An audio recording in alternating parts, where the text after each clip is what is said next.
Kak Slamet akan berbagi kepada adik-adik tentang hiri dan otapa. Hiri dan otapa. Nah, di antara adik-adik ada yang pernah tahu nggak hiri itu apa, otapa apa? Coba yang tahu nanti tolong klik tombol reaksi pakai misalnya raise hand. Coba ada nggak? Baik, adik-adik semua. Ini di dalam slide pertama ini adik-adik melihat ada gambar superhero.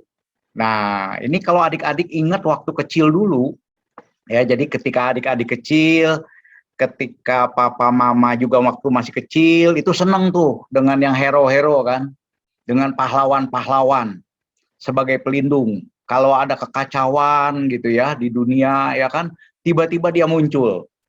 Tiba-tiba dia muncul untuk menolong dunia itu. Nah, itu dulu tuh ada superhero, superhero-nya macam-macam.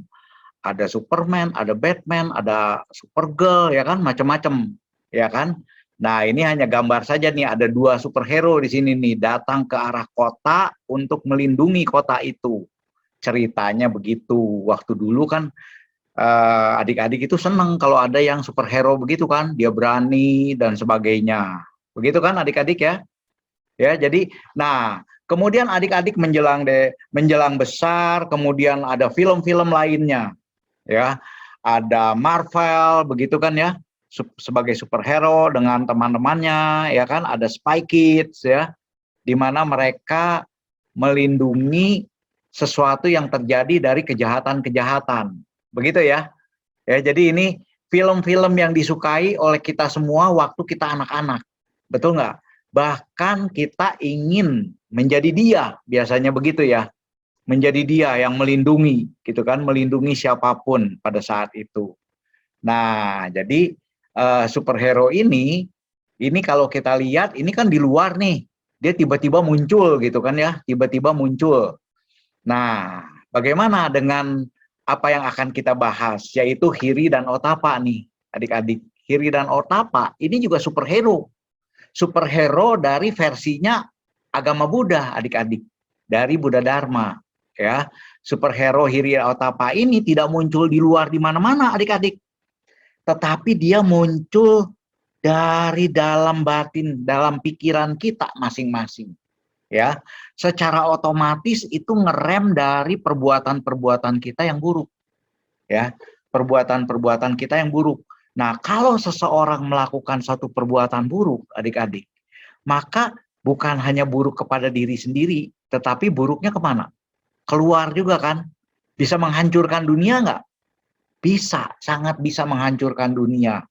Nah, jadi adik-adik, superhero yang di dalam ajaran Buddha ini, ya di dalam Buddha Dharma, itu superhero yang ada di dalam pikiran kita, di dalam kesadaran kita, di dalam batin kita, di mana superhero ini tiba-tiba muncul apabila seseorang akan ada kondisi untuk melakukan suatu kesalahan, sehingga kesalahan itu tidak terjadi, adik-adik. Nah, superhero ini namanya adalah Hiri dan Otapa, adik-adik. Keren kan namanya? Namanya apa, adik-adik? Hiri dan apa? Dan ya, Hiri dan Otapa, adik-adik. Nah, apa itu Hiri, adik-adik? Nah, ini Hiri, adik-adik ya, ini adalah kata sifat. Kata sifat innate sense of shame over moral transgression. Artinya apa? Malu atas pelanggaran etika moral. Malu atas pelanggaran etika moral. Nanti kita akan bahas lebih dalam, adik-adik. Ini secara snapshot, secara garis besar, ya. Jadi diterjemahkan sebagai malu atas pelanggaran-pelanggaran etika atau moral. Sedangkan otapa itu takut akan akibat berbuat salah, adik-adik. Nah, keduanya ini, hiri dan otapa ini, itu disebut due sukha dhamma lokang palenti kalau di Anguttara Nikaya, yaitu 2 dhamma penjaga dunia yang cemerlang. Ya, 2 dhamma penjaga dunia yang cemerlang. Nah, menjaga dunianya seperti apa nanti kita akan lihat. ya. Itu di dalam Anguttara Nikaya. Sementara di dalam Itiwutaka disebutkan selama dua penjaga yang cemerlang ini unggul dalam pikiran manusia, kesadaran manusia, maka standar etika, moral dunia tetap utuh, masyarakatnya juga utuh, bagus, moralnya terjaga, ya. Tapi sementara apabila pengaruh mereka ini berkurang, jadi kalah, begitu ya, maka dunia manusia ini jatuh ke dalam perbuatan bebas yang tak tahu malu dan kekerasan, menjadi hampir tidak dapat dibedakan dengan dari dunia binatang, adik-adik. Nah, tentu adik-adik, maukah adik-adik disamakan dengan binatang? Kan nggak mau ya, ya kan? Nggak mau kan? Ya. Nah, hiri dan otapa ini merupakan faktor mental yang indah, sobana adik-adik, yang selalu hadir bersama dengan perbuatan baik. Perbuatan baik melalui pikiran, melalui ucapan, dan melalui jasmani adik-adik. Ya, nah ini definisi hiri secara lebih detail adik-adik. Jadi hiri ini memiliki orientasinya internal ke dalam diri kita masing-masing, yaitu berakar kepada penghormatan pribadi kita, merupakan rasa integritas kita secara etika. Nah, apa itu integritas adik-adik? Integritas itu artinya apa? Artinya apabila ada satu aturan-aturan, apabila ada satu kesepakatan untuk dilakukan yang baik, ya, apabila ada sesuatu yang baik ini dilakukan, sedangkan yang buruk tidak boleh dilakukan, walaupun orang lain tidak mengawasi kita, ya, maka kita tidak mau melanggar itu. Ya, jadi ada rasa integritasnya tuh di situ. Ya, jadi walaupun tidak ada yang melihat kita, kita tidak mau untuk melakukan pelanggaran atau kesalahan itu, adik-adik. Nah, ya. Nah, pengertiannya ini pengertian dari secara hati nurani, dari diri sendiri, ya, atas hal yang baik dan yang buruk. Jadi, secara nurani batin ini punya satu proteksi, adik-adik, punya satu penjaga, ya kan? Penjaga. Nah, menjaganya ini macam-macam adik-adik. Bisa menjaga berupa seperti suara-suara, jangan lakukan, Kak Slamet jangan lakukan ini. Ini tidak bagus, ya kan? Ini tidak bagus untuk diri Pak Slamet misalnya, ya. Seperti itu ya. Jadi ada yang seperti suara-suara seperti itu ya. Tetapi kalau itu sudah terlatih dan dia otomatis muncul seperti superhero tadi, tiba-tiba muncul menjaga, maka itu tidak membentuk suara-suara lagi adik-adik.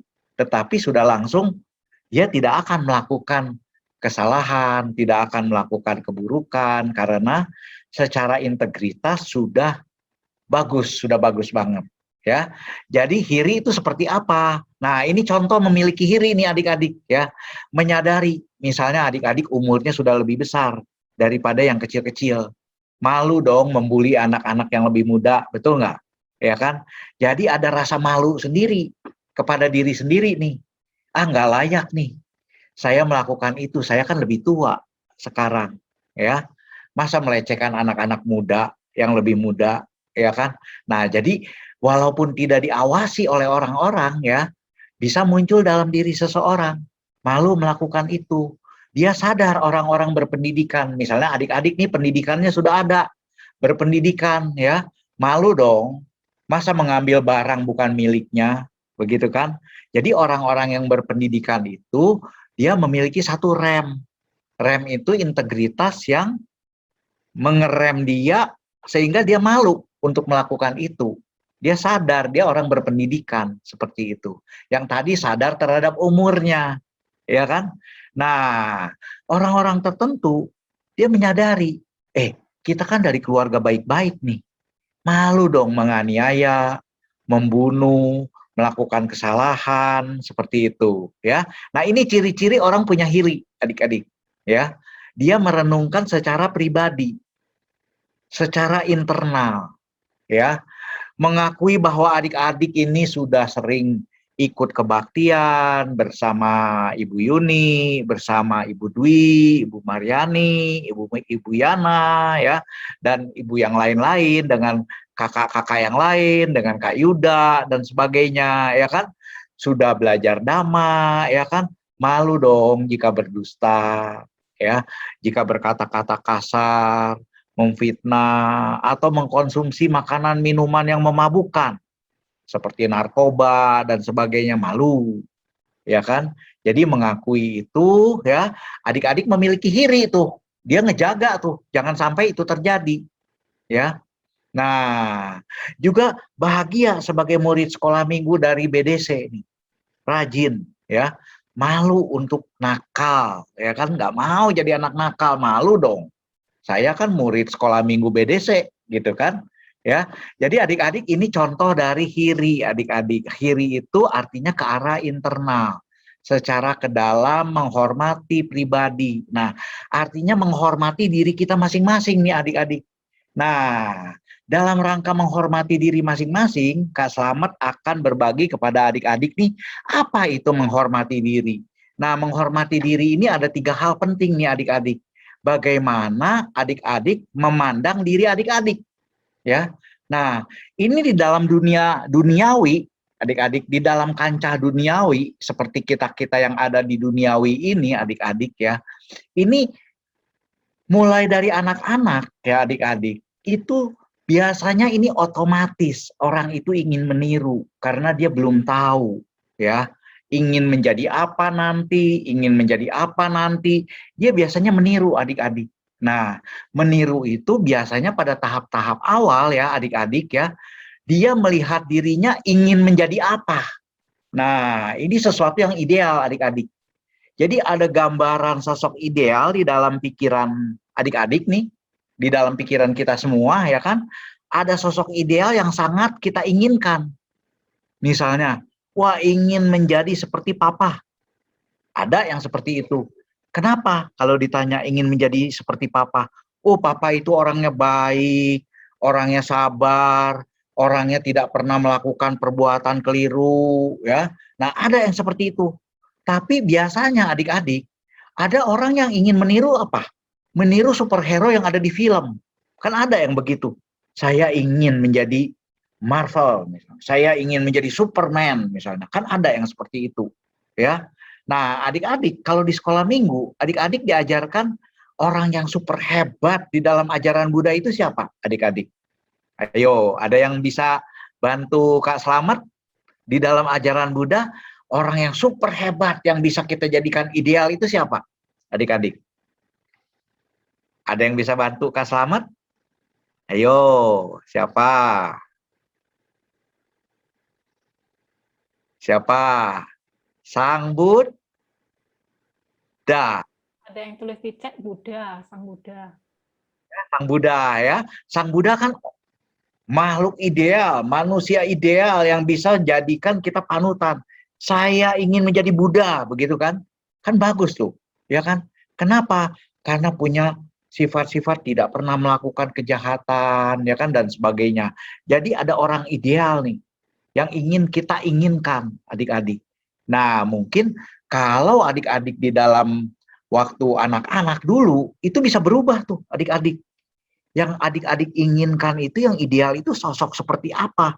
Nah, ini adalah gambaran ideal. Kalau misalnya adik-adik salah pilih, bahaya nggak adik-adik? Bahaya loh, bahaya. Nah, lantas bagaimana dong Kak Slamet supaya nggak salah pilih? Nah, adik-adik bisa konsultasi, misalnya Ma, Pa, atau Kak Dwi, Kak Yuni misalnya. Saya ingin jadi siapa ya nanti baiknya ya? Nah, boleh tanya itu kepada yang adik-adik hormati, kepada yang adik-adik panuti, ya kan? Boleh seperti itu ya. Kak Yuni, saya ini kepingin jadi seperti Marvel. Nah, nanti Kak Yuni akan bimbing adik-adik. Marvel itu sifatnya apa? Tentu kan ada sifat-sifat baiknya, ada sifat-sifat kerasnya. Nah, adik-adik ingin sifat yang seperti apa? Begitu kan ya? Tentu kita ingin yang ideal itu yang seperti apa? Yang baik adik-adik. Sifatnya berani, malu kalau berbuat salah, begitu kan? Takut kalau berbuat salah, ya kan? Seperti itu. Kemudian dia sabar, lemah lembut, dia bisa menjadi pelindung bagi sekitarnya. tidak membuat sekitarnya menjadi kacau, begitu kan ya. Nah, ini yang kita inginkan untuk menjadi orang seperti apa. Ini sosok ideal adik-adik. Ya, itu satu hal adik-adik. Tapi ada hal yang kedua nih adik-adik yang begitu penting adik-adik ketika menjalani kehidupan sehari-hari. Nah, ini self image, citra diri adik-adik. Atau namanya cermin diri, yaitu cara kita melihat diri kita masing-masing. Cara melihat diri kita dan memikirkan mengenai diri sendiri pada saat waktu ini, Nah, ini akan menentukan adik-adik. Kita akan berjalan atau melakukan apa ketika kita berhadapan dengan lingkungan kita. Berhadapan dengan objek-objek, berhadapan dengan lingkungan, ya kan? Berhadapan dengan orang tua, berhadapan dengan guru, atau bahkan ketika berhadapan dengan barang-barang adik-adik. Ya, kita melihat cermin diri kita. Nah, ketika kita melihat cermin diri kita, ternyata diri kita itu orang yang hebat, orang yang tahu malu, ya, maka dia akan menentukan tuh. Dia tidak akan melakukan ini, tidak akan melakukan itu, tidak akan melakukan ini, tidak akan melakukan kesalahan-kesalahan. Kalau dia melihat diri dia bagus, adik-adik. Melihat diri dia bagus, adik-adik pada saat itu. Dan ketika dia melihat diri dia bagus seperti itu, dia juga jadi percaya diri, ya, menjadi berani, ya, menjadi sopan misalnya, ya kan? Nah, ini cermin diri adik-adik. Ada orang-orang tertentu melihat dirinya begitu jelek, adik-adik. Misalnya memandang dirinya nih bodoh, jelek, gitu kan? Nah, sehingga dia melakukan sesuatu yang tidak sesuai. Padahal orang lain melihat diri dia hebat, adik-adik. Ya, ada yang seperti itu. Jadi orang lain melihat diri kita itu bisa hebat. Tetapi kita melihat diri sendiri belum tentu loh adik-adik. Nah, jadi di sini harus adik-adik harus mencoba melihat diri sendiri untuk mulai melihat diri sendiri secara objektif. Seperti apa kita ini? Oh, kita ini seperti ini, misalnya gitu, ya. Nah, yang ketiga adik-adik yaitu harga diri. Harga diri adik-adik adalah seberapa tinggi kita menghormati diri kita. Seberapa tinggi kita menghormati diri kita. Ya, seberapa bermakna kita jadi manusia. Nah, ya, contoh misalnya, adik-adik pasti sering dengar dari kakak-kakak yang membawakan materi kepada adik-adik waktu dulu-dulu, sebelum-sebelumnya, bahwa lahir sebagai manusia, adik-adik, ya, lahir sebagai manusia itu langka nggak? Langka kan? Hasil dari berbuat baik nggak? Hasil dari berbuat baik. Adik-adik lahir di keluarga yang sekarang harmonis, itu satu hal yang berkah nggak? Sangat berkah. Bisa berdama kelas, bisa datang ke wihara, bisa beragama Buddha, itu satu hal yang langka loh adik-adik. Ya. Nah, apabila kita menghargai diri kita, menghormati diri kita, bahwa kita ini makhluk yang bermakna, manusia yang bermakna, maka ini akan menentukan kita ketika kita melakukan sesuatu adik-adik. Ya, ketika melakukan sesuatu, ya. Nah, ini sangat penting tiga ini adik-adik. Kita harus memiliki sosok ideal. Ya, sosok ideal. Sosok ideal itu harus yang bagus, yang benar. Jangan yang jelek menjadi idola kita. Ya kan? Terus yang kedua, adik-adik, ya, kita harus memandang diri kita itu bagus, adik-adik. Apa adanya bagus, ya. Sehingga kita juga punya rem. Tidak mau melakukan ini itu yang jelek, yang salah, adik-adik. Nah, ya, kalau yang pertama tadi diri ideal itu kita berupaya untuk menjadi idealisme itu supaya kita tidak keliru, ya kan? Yang kedua, ketika kita berhadapan dengan segala sesuatu, kita tahu secara tepat bahwa diri kita ini tidak tepat untuk melakukan hal-hal yang buruk seperti itu. Nah, sementara untuk yang ketiga, itu kita harus menghargai diri kita, menghormati diri kita sebagai makhluk yang berharga, sebagai makhluk yang langka di dunia ini, di alam semesta ini sebagai manusia. Sehingga Ketika kita menghargai bahwa kita ini bermakna, hidup ini berharga, bahwa diri kita ini spesial, ya, maka kita punya rasa malu dan takut untuk berbuat keliru, adik-adik. Nah, ini hiri, adik-adik. Cirinya adalah menghormati dirinya, punya citra diri yang bagus, punya idealisme yang bagus, ya, seperti itu adik-adik. Ya, nah yang kedua otapa ini memiliki orientasinya eksternal, adik-adik. Ada di dalamnya terkandung, tanda petik nih, terkandung unsur peduli kepada orang-orang di sekitar kita atau orang lain, adik-adik. Jadi isinya model begini, seperti ada suara hati, ada bisikan hati seolah-olah, ya, yang memperingatkan seseorang tentang akibat dari perbuatan buruk. Hai, jangan melakukan perbuatan buruk ini. Nah, jangan melakukan perbuatan buruk ini ada dua nih adik-adik. Bisa nanti orang lain komplain kepada kita, bisa kita dihukum, ya kan? Bisa orang lain terganggu, adik-adik, ya. Atau kita juga bisa kena akibat dari perbuatan kita, adik-adik, ya. Sehingga kita takut untuk melakukan itu. Dibisikin tuh oleh batin kita sendiri, oleh pikiran kita, jangan melakukan itu Kak Slamet, jangan, itu berbahaya buat Kak Slamet. Nah, ada yang ngomong kayak begitu tuh. Nah, kadang-kadang ngomongnya, jangan melakukan itu Kak Slamet, nanti orang itu marah loh. Kalau dia marah nanti berbalik kepada Kak Slamet loh. Seperti itu, ya. Atau jangan melakukan hal seperti itu Kak Slamet, karena nanti jadi kacau. Keluarga jadi kacau, sekolah minggu jadi kacau, seperti itu, ya. Nah, ini adik-adik, jadi hiri dan otapa ini kerjanya seperti itu tuh adik-adik. Ya, dari dalam diri sendiri dia muncul. Dia muncul, yang pertama dia muncul untuk terhadap diri dia. Hei, adik-adik, ya. Hei, adik Slamet, misalnya, ya, di Rojali, seperti itu. Kamu ini orang sudah dewasa, sudah cukup besar. Masa melakukan itu, malu dong, gitu kan, ya. Nah, ada kesadaran seperti itu di dalam diri dia, ngomong tuh, adik-adik, ya, seperti itu, ya. Kalau yang otapa, Dik Slamet, hati-hati, jangan melakukan itu. Kamu tahu nggak, itu orang punya loh, bukan punya kamu. Nah, kalau orang punya, orangnya marah nggak kamu melakukan itu? Ya kan? Hati-hati kamu, ya kan? Terus yang kedua, mungkin aja suaranya bunyinya begini. Dik Slamet, hati-hati. Kalau Dik Slamet melakukan itu bisa masuk neraka loh. Nah, ada yang seperti itu, adik-adik, ya. Sehingga dia sadar, oh ini membahayakan diri saya juga, ya.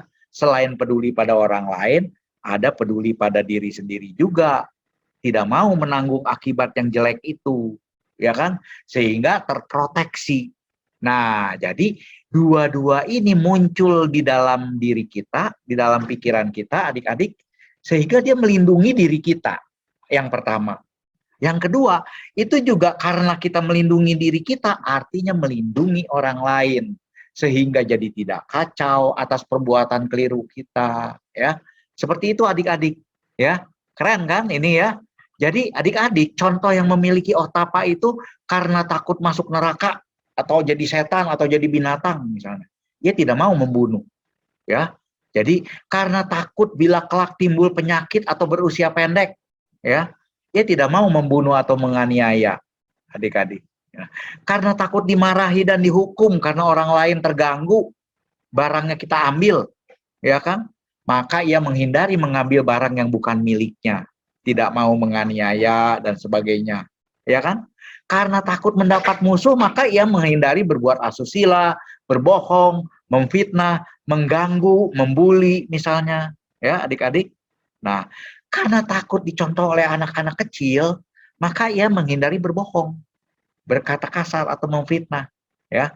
Karena takut dipenjara, ia menghindari minuman keras, misalnya adik-adik, atau narkoba, ya. Seperti itu adik-adik. Nah, ini kan jadi keren nih, adik-adik, ya.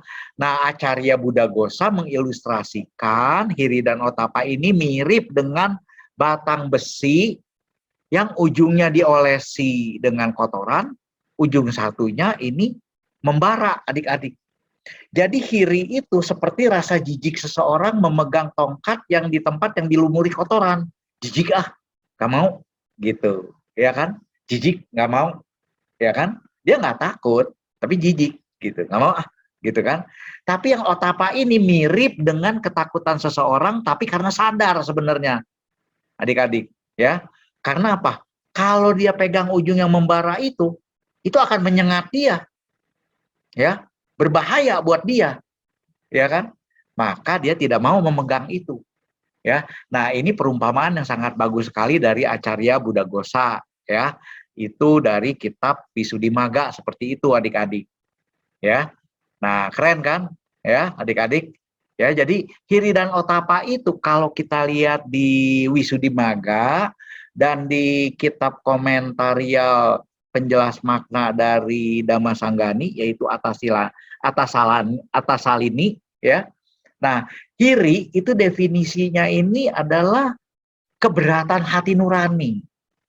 Hiriyati namanya, keberatan hati nurani tentang perilaku buruk, baik melalui tubuh, melalui ucapan, melalui pikiran. Jadi hati ini berat hati untuk melakukan itu, enggak lah, karena dia tahu tuh sebenarnya tuh, ya, itu menodai dia sebenarnya, ya kan? Harga diri dia nggak seperti itu.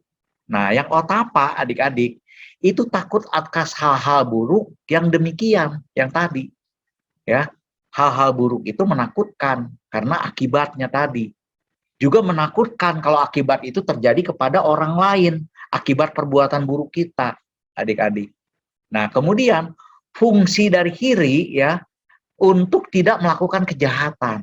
Ini modelnya model sifat kesopanan, kepantasan, kepantasan adik-adik, kelayakan, selayaknya, pantasnya, ya, model sifat kesopanan, ya, maka dia tidak melakukan kejahatan itu. Kan tadi macam-macam ya contohnya ya, bisa karena umur, bisa karena pendidikan dan sebagainya, ya kan?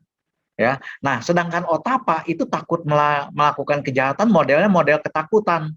Nah, adik-adik, istilah takut dan malu di sini ya beda dengan istilah hakiki loh.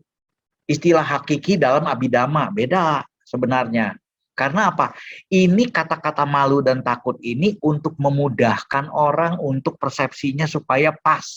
Seperti itu. Ya. Untuk sebagai bahasa konseptual komunikasi adik-adik. Ya.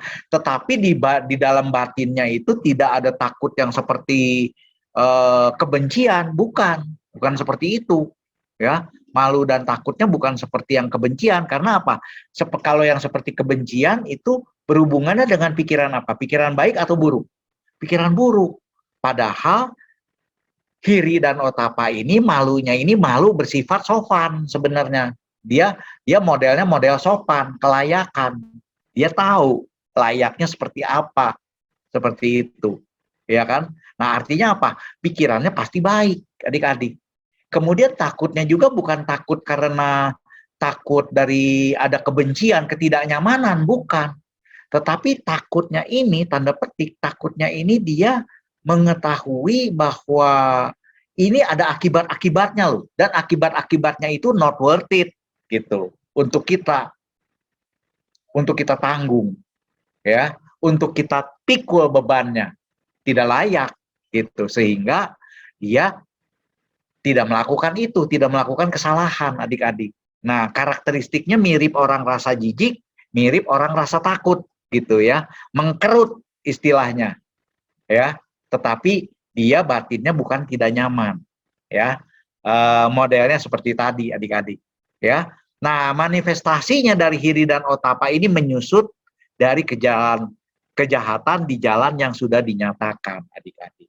Nah, ini sifatnya integritas sebenarnya, adik-adik. Ada orang atau tidak ada orang yang mengawasi, maka dia berfungsi, adik-adik, karena fungsinya di dalam batin. Ya, ada orang, tidak ada orang, dia berfungsi, adik-adik. Ya, sebab terdekatnya kalau hiri itu sangat subjektif, bersifat internal, hormat kepada diri sendiri. Sedangkan otapa sifatnya objektif, penyebabnya eksternal. Ada yang dipengaruhi kepada dia. pengaruh cerita, pengaruh dhamma, pengaruh apa dari luar ke kita, atau rasa hormat terhadap orang lain misalnya. Modelnya eksternal adik-adik, ya.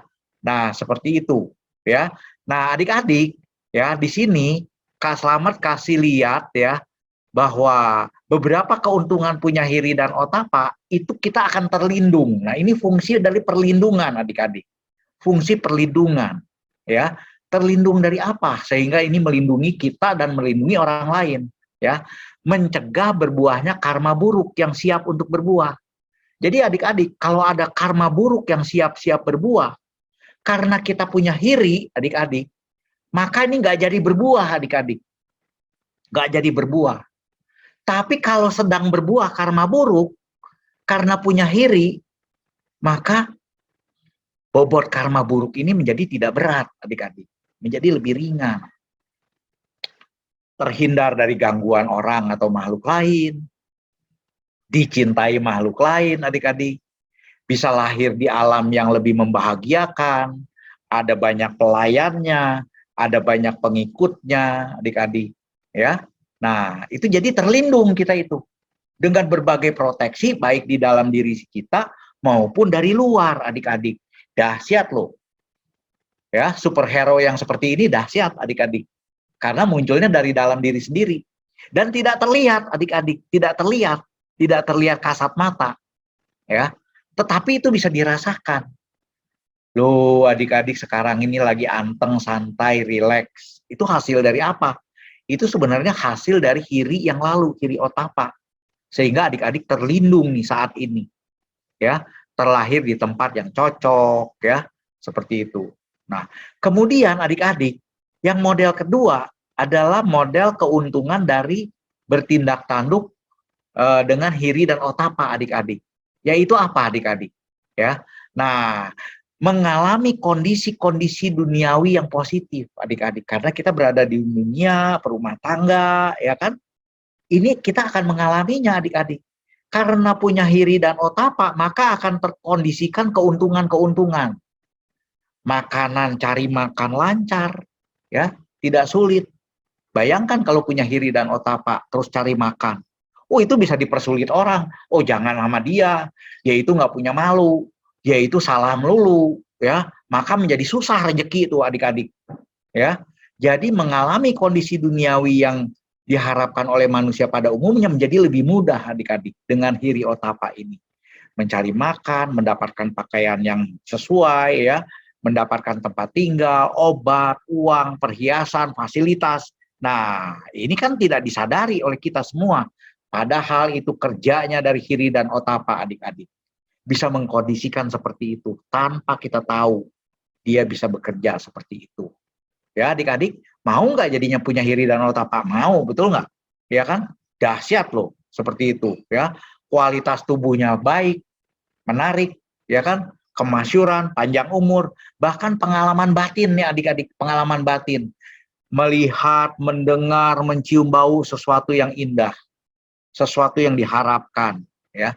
Bahkan punya kekuasaan, termasuk adik-adik bertemu ajaran Buddha ini karena adik-adik telah memiliki hiri dan otapa sebelum-sebelumnya, adik-adik. Nggak muncul begitu aja. Nggak tiba-tiba ujuk-ujuk, kata orang. Ya. Nah, jadi seperti itu, adik-adik. Ya.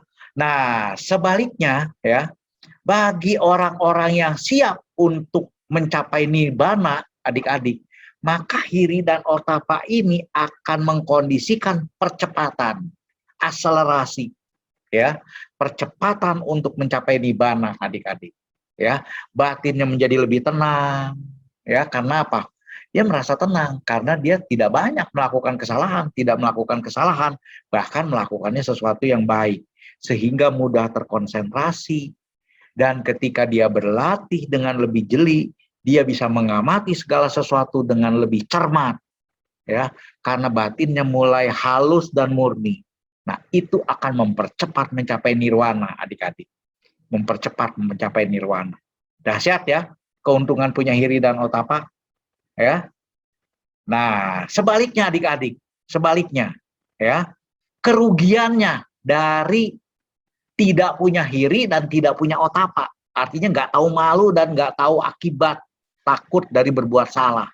Nah, bagi diri sendiri, adik-adik, ini mengkondisikan 4 dhamma duniawi yang negatif, yaitu reputasinya turun, nama baiknya turun, ya jabatannya juga bisa hancur, ya kerugian-kerugian dari material bisa terjadi, adik-adik, ya dia jadi lengah, ya dan penderitaan, adik-adik, ya mudah terkena musibah, mudah terkena bencana karena memancing karma buruk yang belum berbuah menjadi lebih cepat berbuah, ya menghambat karma baik yang tadinya rejeki udah mau datang gara-gara nggak punya hiri dan otapa, rejeki nggak jadi datang tuh, adik-adik, nggak jadi datang, ya. Nah, selanjutnya ini bisa melempar kelahiran ke alam menderita, adik-adik, bisa ke neraka, ke alam setan, ke alam binatang, ya batinnya menjadi tercemar, mempersulit mencapai nirwana, adik-adik, mempersulit mencapai nirwana. Nah, bagi orang lain bagaimana? Karena tidak tahu malu dan tidak tahu takut akibat dari perbuatan keliru dan salah itu, adik-adik, ini merugikan orang lain loh. Orang terdekat jadi malu kepada kita nanti, ya. Apakah mau orang-orang terdekat menjadi malu? Orang tua, ya kan, kakak, adik, ya, menjadi malu atas perbuatan jelek kita, perbuatan salah kita, karena tidak tahu malu dan tidak takut, seperti itu. Belum lagi yang di sekolah minggu, ada Kak Yuni, ya, Kak Dwi, ya, Kak Mariani, Kak Yana misalnya, ya. Semuanya malu nanti atas perbuatan adik-adik yang keliru misalnya. Kan nggak mau kita membuat mereka susah, betul nggak? Nah, ini aspek kepeduliannya, ya kan? Ya. Nah, kalau kita melakukan ahiri dan anotapa ini, adik-adik, orang lain kan bisa terganggu. Nah, kalau orang lain terganggu, itu bisa berbalik kepada kita nggak? Mencelakakan, ya kan? Bisa loh, adik-adik, hati-hati, ya. Karena itu timbul resiko-resiko karma buruk kita jadi berbuah, adik-adik, dengan cara seperti itu. Padahal orang lain yang kena impact, tapi orang lain itu akan berbalik ke kita, adik-adik. Dia bisa marah, ya. Dia bisa melakukan kesalahan-kesalahan beruntun, adik-adik, ya. Nah, ini bahaya dari ahiri dan anotapa, adik-adik, ya. Nah, bagaimana membangkitkan hiri? Seperti tadi, renungkan, pertimbangkan tentang kelahiran kita sebagai orang. Lahir di keluarga baik, berkecukupan, ya kan? Wah, jadi gambarnya seperti ini nih, adik-adik, ya. Nah, lahir di keluarga baik-baik, malu dong melakukan itu, ya kan? Weh, takut nanti keluarga saya juga terkena impact selain saya sendiri, ya kan? Nah, kemudian kita renungkan, oh kita ini orang-orang yang berpendidikan, kita ini sekolah loh. Masa kok melakukan perbuatan yang seperti orang tidak sekolah, tidak berpendidikan, malu dong, betul nggak? Ya kan, adik-adik? Ya kan? Nah, belum lagi kita dicela oleh orang lain. Kamu kok sudah SMP, misalnya, kok masih melakukan itu? Nah, akibatnya apa? Karma buruk kita berbuah, sehingga kita mendengar sesuatu yang tak enak. Betul nggak? Ya kan? Nah, jadi kalau seseorang sudah berpendidikan, sudah selayaknya, ya kan? Kita berlaku yang baik, mengeluh. Kalau orang lain mengatakan itu, ngapain gitu kan? Ya kan? Nah, umur juga begitu, adik-adik. Adik-adik umurnya sudah tidak kecil lagi, ya kan? Mau nggak dikatakan oleh orang-orang, kamu ini kayak anak kecil saja, katanya begitu. Ya kan? Tidak mau, betul nggak? Sehingga kita punya citra diri dan harga diri, bahwa kita ini umurnya sudah segini loh, gitu. Ya. Dari situ akan mengkondisikan kita untuk berlaku dengan hiri dan otapa, adik-adik. Tidak mau melakukan kesalahan. Karena kita malu kepada diri sendiri, ya kan? Bahwa kita menghargai diri sendiri, ya kan? Bahwa kita menghormati diri sendiri, bahwa kita ini makhluk yang bermakna, yang bernilai, ya kan? Kemudian kita takut untuk melakukan segala sesuatu yang negatif. Karena usia kita seperti ini, tentu orang kalau berbuat salah, itu menjadi semakin berat hukumannya, adik-adik. Semakin, ya kan, hukuman umum aja, kamu ini sudah dewasa, sudah umur sekian kok melakukan ini, maka kamu hukumannya. Nah, hukuman bisa lebih berat adik-adik. Ya, seperti itu. Nah, belum lagi kalau kita misalnya banyak pengetahuannya, banyak pengalamannya, ya kan? Nah, sebagai orang yang berpengetahuan dan berpengalaman, itu kan melihat gambar dirinya, yang tadi itu citra diri adik-adik, ya kan? Dan memandang self esteem dirinya, menghargai dirinya, menghormati dirinya, masa itu melakukan sesuatu yang jelek, yang salah, seperti orang tidak punya pengetahuan dan pengalaman saja. Nah, dengan merenungkan itu adik-adik, maka kita hirinya ini akan bangkit, bangkit, bangkit. Sehingga kita punya proteksi diri yang canggih. Sehingga lama-lama itu menjadi otomatis adik-adik. Dia muncul otomatis. Tanpa suara-suara lagi, dia otomatis menjadi bagian kita yang telah matang adik-adik. Kita ini adik-adik ini adalah umat BDC, misalnya umat Buddha, mengenal Dhamma. Masa berperilaku seperti orang yang tak kenal Dhamma. Orang yang tak kenal Dhamma aja banyak yang melakukan kebaikan dan takut melakukan kesalahan kok.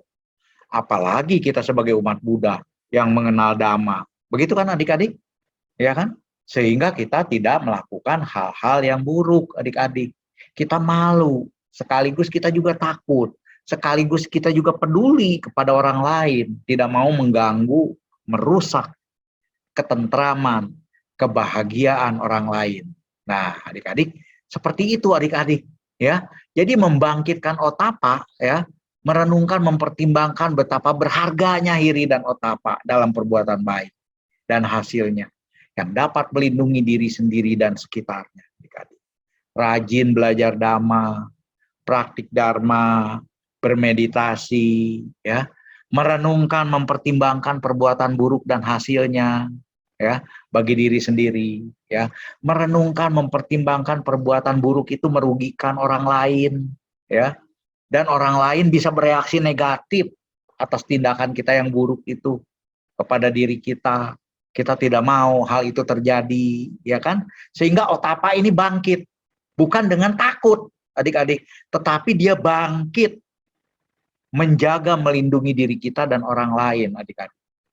Merenungkan, mempertimbangkan perbuatan buruk juga menumpuk kekotoran, mencemari diri sendiri, adik-adik.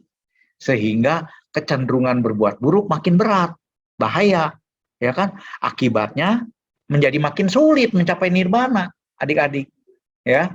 Nah, jangan lupa bergaul dengan orang-orang yang mempunyai otapa, adik-adik. Nah, adik-adik, kalau misalnya ada satu contoh ya, ada satu contoh misalnya adik-adik ya. Misalnya adik-adik datang ke wihara. Ketika datang ke wihara, adik-adik melihat ada sebentuk cincin berlian di satu meja. Sementara nggak ada orang lain nih adik-adik. Nggak ada orang lain. Nggak ada orang lain adik-adik. Nah, kalau yang seperti itu adik-adik ya, apa yang harus dilakukan oleh adik-adik? Nah, kalau dulu sebelum mengenal apa yang Kak Slamet sampaikan kepada adik-adik, mungkin ada beberapa alternatif tuh adik-adik. Yang pertama alternatifnya didiemin aja, ngapain? Berlian itu bukan milik saya, diemin gitu di situ. Alternatif kedua, diambil, diserahkan kepada pengurus wihara. Begitu kan kemungkinannya, betul nggak? Alternatif kedua, karena nggak ada orang nih adik-adik.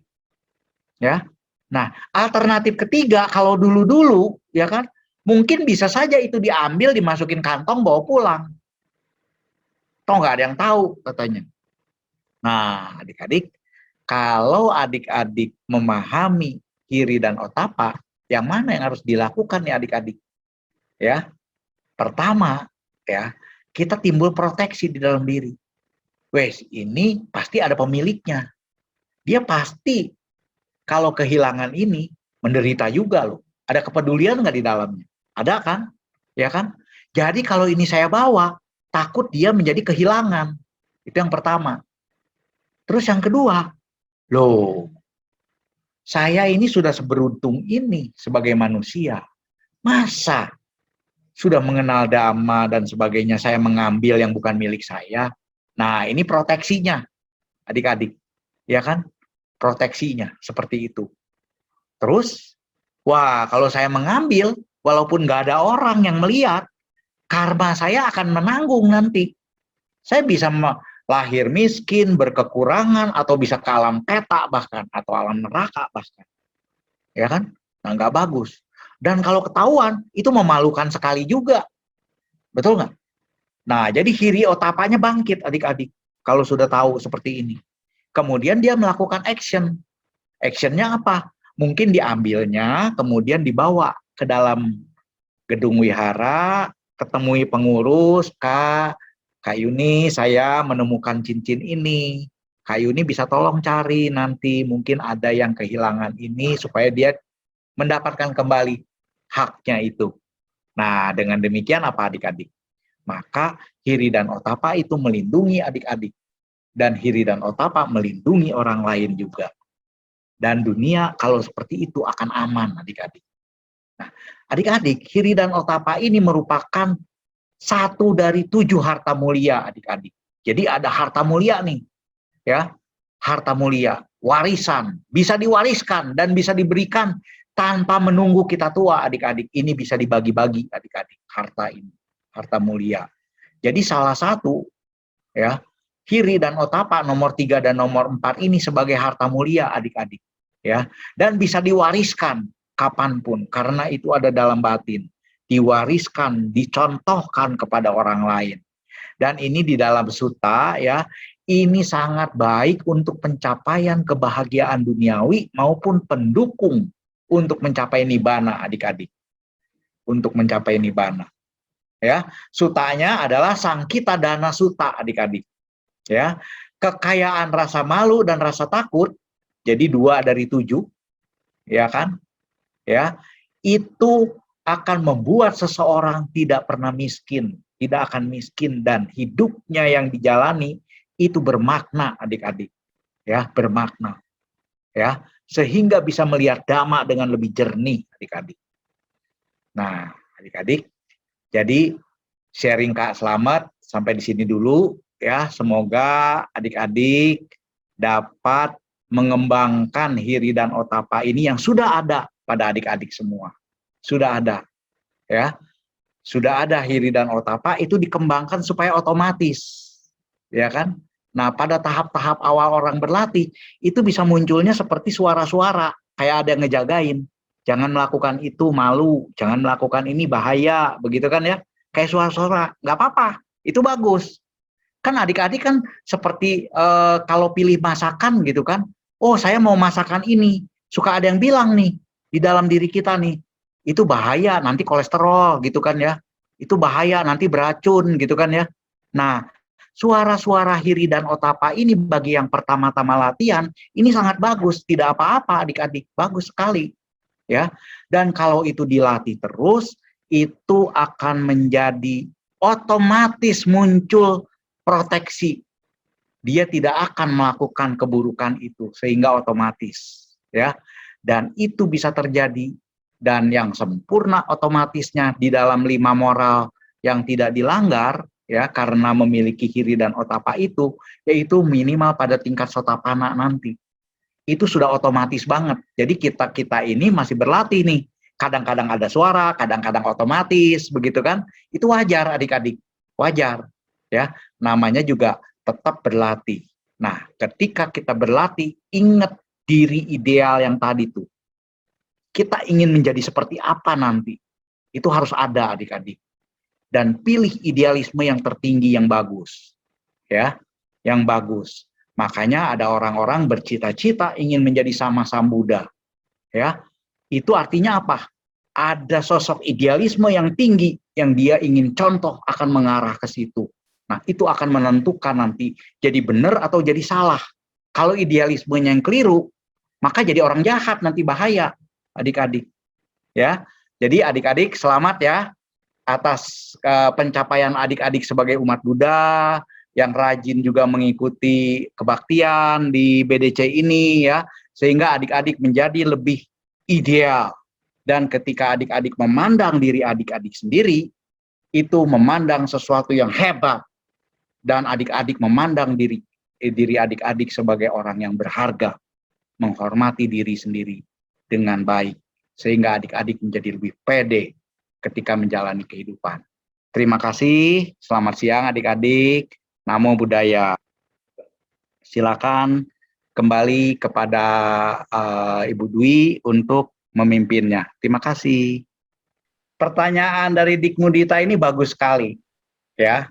Apakah berbohong untuk kebenaran itu salah atau tidak, ya kan? Nah, adik-adik semua, ya, bahwa berbohong itu sudah pasti keliru. Jadi harus kita pisahkan nih, ya. Berbohong adalah berbohong, ya kan? Nah, kebenaran adalah kebenaran, adik-adik, ya. Jadi ada dua hal yang terpisah, adik-adik. Memang terkadang ya ada situasi tertentu yang membuat orang terpepet, adik-adik. Terpepet untuk melakukan sesuatu kebohongan dengan maksud yang baik, adik-adik. Tetapi ya dengan bertahap berlatih, dengan merenungkan berlatih, ya, maka nanti secara bertahap akan muncul satu sikap alert dan kepedulian serta menghargai diri sendiri, ya kan, sehingga kebohongan itu tidak akan dilakukan. Nah, memang ketika berlatih awal-awal itu tidak mudah biasanya kalau yang sudah terbiasa dengan paradigma bahwa berbohong demi kebenaran itu boleh, ya kan? Nah, itu hati-hati adik-adik, ya. Jadi kalau ingin menyampaikan kebenaran itu harus diupayakan dengan cara-cara yang tidak berbohong, adik-adik. Cuma cara untuk tidak berbohongnya ini memang perlu kemahiran, adik-adik. Jadi ya perlu belajar. Nah, itulah gunanya ada pertemuan dengan sekolah minggu, ada misalnya pertemuan melalui atau diskusi melalui chat misalnya, ya kan? Itu untuk menambah wawasan kita, perbendaharaan untuk mengatasi hal-hal yang seperti ini, adik-adik, ya. Jadi kalau ada suatu kebenaran, ya, itu dikemukakannya dengan cara yang benar. Nah, cara yang benar ini perlu latihan dan perlu cara tertentu yang mungkin saja pada saat itu setiap orang kan belum tentu tahu cara-caranya. Itu perlu diskusi atau konsultasi kepada kakak-kakak di sekolah minggu, ya, kepada orang tua mungkin, ya kan? Atau ada juga bisa sesuatu kebenaran itu tidak harus dikatakan semua. Boleh diam. Boleh tidak dikatakan, adik-adik, diam. Boleh. Sesuatu kebenaran itu tidak dikatakan, diam. Ini di dalam ajaran Buddha namanya suatu kebenaran itu mungkin tidak tepat untuk dikatakan pada saat itu, sehingga dia diam. Atau suatu kebenaran itu bisa juga dikatakan dengan cara, dengan misalnya perumpamaan, misalnya. Itu boleh, adik-adik. Sehingga tidak terjadi kebohongan. Ya, tidak terjadi kebohongan. Jadi intinya berbohong adalah berbohong, ya, kebenaran ya adalah kebenaran. Ini mirip dengan kasus seperti Robin Hood, adik-adik. Menolong orang itu kan bagus, ya kan? Tetapi mencuri itu tidak bagus, tidak baik, adik-adik, tidak baik, ya. Jadi mencuri demi kebaikan itu juga tidak baik, adik-adik. Ya, jadi variannya seperti itu. Kenapa? Ketika seseorang mencuri, coba deh perhatikan. Selain dari batin dia akan menjadi pembenaran, ya kan? Itu kan mencemari, mengotori, di mana secara diam-diam, ya, karma akan terima cepat atau lambat, ya kan? Terus yang kedua, aspek kepeduliannya. Orang yang dicuri itu kan pasti terganggu, betul nggak? Pasti terganggu.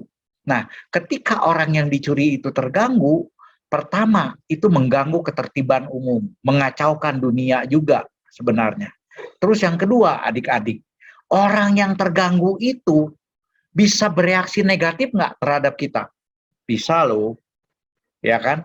Nah, jadi adik-adik, sesuatu yang ada di sila Pancasila Buddhis itu, kalau itu dilanggar, itu adalah pelanggaran namanya. Tetap suatu hal yang negatif, tidak baik, ya kan? Oleh karena itu, kalau seseorang seringkali mengembangkan hiri dan otapa, maka pelanggaran itu akan semakin kecil, semakin kecil, semakin kecil. Sehingga kalau dia sudah kokoh, maka itu akan terjadi sila wisudi namanya. Kemurnian, kemoralan, dan etika, adik-adik. Ya, jadi adik-adik, jangan mengikuti pandangan bahwa boleh loh berbohong untuk kebenaran, gitu ya. Itu keliru, ya. Hindari itu, ya. Bagus sekali pertanyaannya, Dik Mundita. Terima kasih ya. Selamat Nama siang. budaya, Pak. Nama Mau budaya. bertanya, apakah hasil buah karma baik ada kesempatan kedua kalinya untuk berbuah setelah kita menolaknya atau tidak mengambil kesempatannya?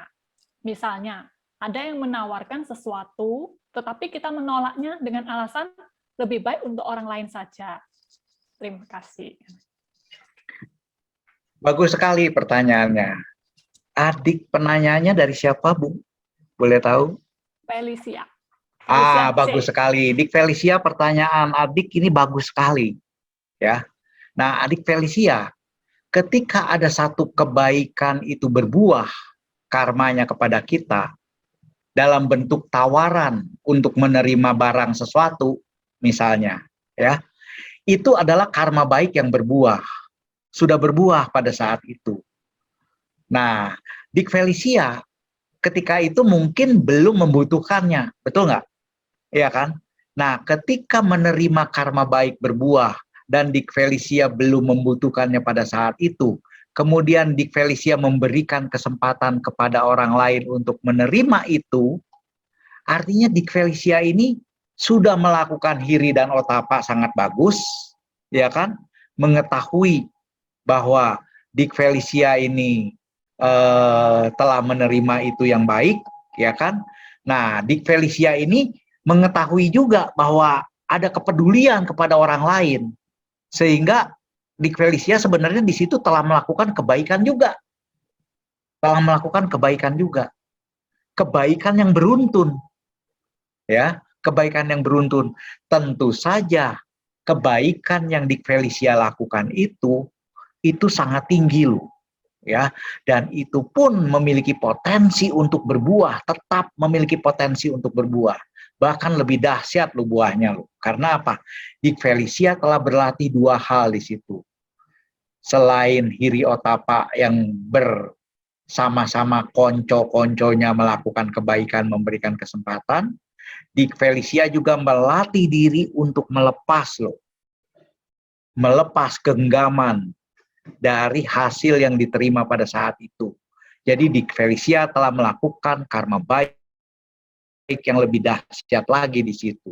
Ya, bagus sekali Dik Felicia. Ya, jadi tidak perlu berkhawatir bahwa karma baik Dik Felicia ini tidak berbuah. Ya, karena ketika Dik Felicia mengalihkan itu supaya orang lain bisa mendapatkan kesempatan itu, dan Dik Felicia mengetahui itu, Dik Felicia sebenarnya di situ sudah langsung terima juga loh. Wes, ada orang yang membutuhkan ini, bahagianya dia telah memberikan sesuatu kepada orang yang lebih membutuhkan. Ya, itu yang tidak bisa diinterupsi dengan waktu. Dik Felicia langsung terima juga pada saat itu. Ya, bagus sekali dengan tindakan Dik Felicia. Apabila adik-adik semua, ya, apabila kita mengalami seperti Dik Felicia, menerima karma baik yang berbuah, sehingga kita menerima sesuatu, kemudian kita pada saat itu memang masih berkecukupan, ya, tidak membutuhkan itu, ya, itu ada baiknya juga didanakan kembali kesempatan itu kepada orang lain. Itu sangat dahsyat, sangat bagus, ya. Terima kasih Dik Felicia. Jadi kakak-kakak di sini juga ini belajar nih dari Dik Felicia nih, melakukan seperti itu. Bagus sekali. Terima kasih.